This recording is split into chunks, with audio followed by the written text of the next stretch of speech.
El 15 de agosto, el día que habían estado planeando durante meses, finalmente había llegado. La cabaña, ubicada en las profundidades del bosque de Maryland, era un refugio de encanto rústico y fuego crepitante. Sarah, la maestra de la parrilla designada, volteaba hábilmente las hamburguesas en la parrilla de carbón mientras Liam tocaba la guitarra, su voz armonizando con el canto de los grillos. Los demás, Emily, David y Mark, se extendían sobre la manta de picnic, sus rostros vueltos hacia el sol poniente, el calor de la amistad envolviéndolos. De repente, el aire se espesó con un olor extraño y penetrante. Era una mezcla de tierra y almizcle, algo primitivo e inquietante. David, el más observador del grupo, fue el primero en notar el crujido en la maleza. Se congeló, con los ojos muy abiertos, y luego susurró: «Chicos, miren».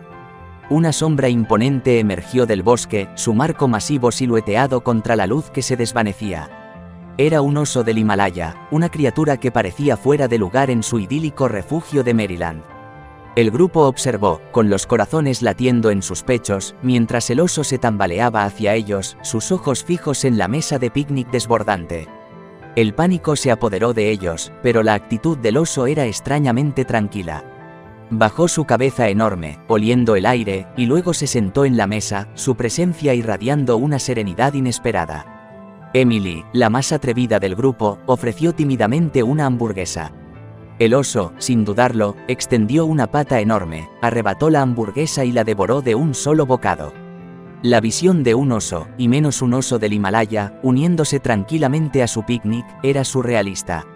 Estaban aterrorizados y, a la vez, extrañamente fascinados. Este no era el depredador feroz que habían leído en los libros. ¿Era amigable? Como si sintiera su aprensión, el oso emitió un gruñido suave, un sonido más parecido a un ronroneo que a una amenaza. Los miró con ojos inteligentes, como si los invitara a compartir su banquete. Pero ellos lo sabían. Sabían que no debían alimentar a los animales salvajes, especialmente a un oso de este tamaño. Su fascinación inicial se transformó en una ola de preocupación. ¿Qué pasaría si el comportamiento del oso era solo una fachada? ¿Qué pasaría si fuera un acto desesperado de supervivencia? La decisión fue unánime. Necesitaban contactar a los servicios de vida silvestre. Los especialistas llegaron en una hora, su actitud tranquila contrastaba con la creciente ansiedad del grupo. «Necesitamos asustarlo», dijeron, entregándoles un fuerte cuerno de aire. «No es seguro para el oso, ni para ustedes». Observaron con el aliento contenido mientras el oso, aparentemente indiferente a su presencia, seguía devorando los restos de su picnic. David, sintiendo una extraña afinidad con el animal, dio un paso al frente y tocó el cuerno. La fuerte explosión resonó por el bosque, haciendo que el oso se sobresaltara.